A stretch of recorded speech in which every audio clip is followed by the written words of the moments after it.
Magandang umaga. Narito na nga ang pinakabagong balita sa lagay na ating panahon ngayong araw ng Martes, ika-25 sa araw ng Agosto taong 2026. Narito nga ang ating latest satellite image kung saan meron tayong minomonitor na 2 bagyo at isang low pressure area sa labas ng ating Philippine Area of Responsibility.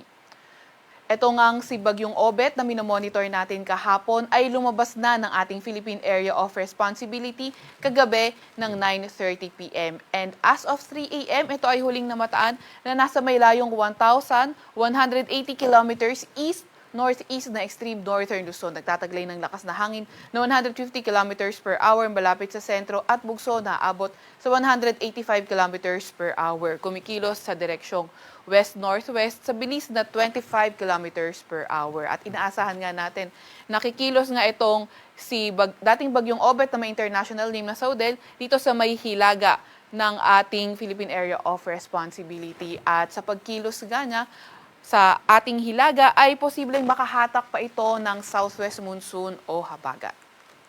Samantalang yung isa namang minomonitor natin ay nasa tropical depression category na may international name na Atsani. And as of 3 a.m., ito ay huling namataan na nasa may layong 1,760 kilometers east ng northern Luzon. Nagtataglay ng lakas na hangin na 55 kilometers per hour at bugso na abot sa 70 kilometers per hour. Kumikilos sa direksyong hilaga sa bilis na 30 kilometers per hour. Ito namang tropical depression na ito dahil nakikita nga natin napakalapit lang sa boundary ng ating PAR ay hindi natin tinatanggal yung possibility ng pagpasok ng ating area of responsibility.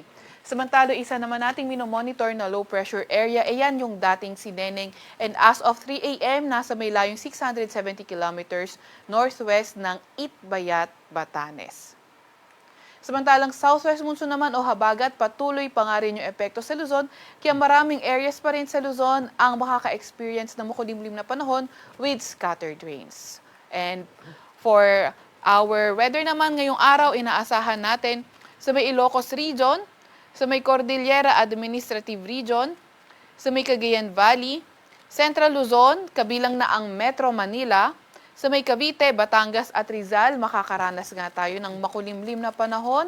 May mga posibleng kalat-kalat na pag-ulan, pagkidlat at pagkulog. And then, posibleng ang higher chance or mas malakas na mga pag-ulan sa kanlurang bahagi ng Central at Northern Luzon. Yung mga kasamahan naman natin sa Regional Services Division patuloy na maglalabas ng mga heavy rainfall warning, rainfall advisory o hindi kaya thunderstorm advisory kung kinakailangan. At para naman sa nalalabing bahagi ng Luzon, asahan nga natin yung partly cloudy to cloudy skies, may mga tsansa ng mga localized thunderstorms. Sa mga susunod na araw, asahan nga natin na patuloy pa nga rin yung epekto ng southwest monsoon sa malaking bahagi ng Luzon and by around August 29 ay posibleng mas humina na yung epekto ng habagat sa ating bansa. Pero since 3 to 5 days pa yan, may posibilidad pa rin itong magbago kaya patuloy tayong mag-antabay sa mga ilalabas na update ng Pag-asa. Agwat naman ang temperatura ngayong araw sa Metro Manila ay 26 to 31 degrees Celsius. 25 to 32 degrees Celsius naman sa may Tuguegarao.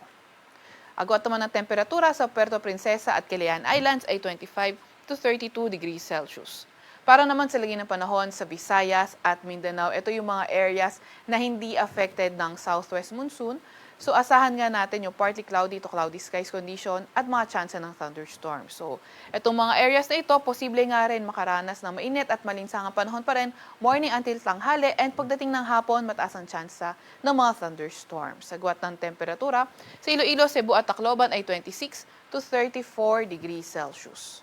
Sa Cagayan naman at Zamboanga ay 25 to 34 degrees Celsius. Sa Davao ay 26 to 34 degrees Celsius. So, posible nga magpatuloy yung ganito klaseng panahon in the next 3 to 5 days, pero kailangan pa rin natin mag-antabay sa mga update ng Pag-asa sa mga possibility of changes. Meron pa rin tayong nilalabas na weather advisory. Ito ay updated kanina alas 5 ng umaga kung saan 50 to 100 millimeters na mga pag-ulan ay posible sa Pangasinan, Benguet at La Union ngayong araw.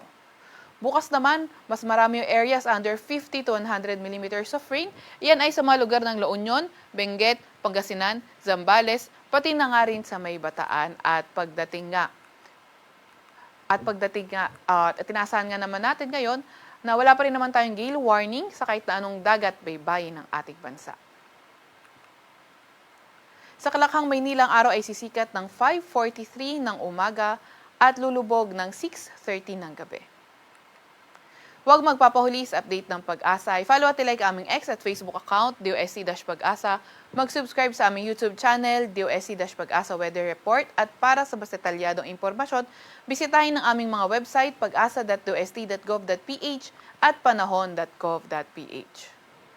At yan nga, ang latest sa ating lagay ng panahon mula sa Weather Forecasting Center ng Pag-asa, Veronica C. Torres nag-uulat.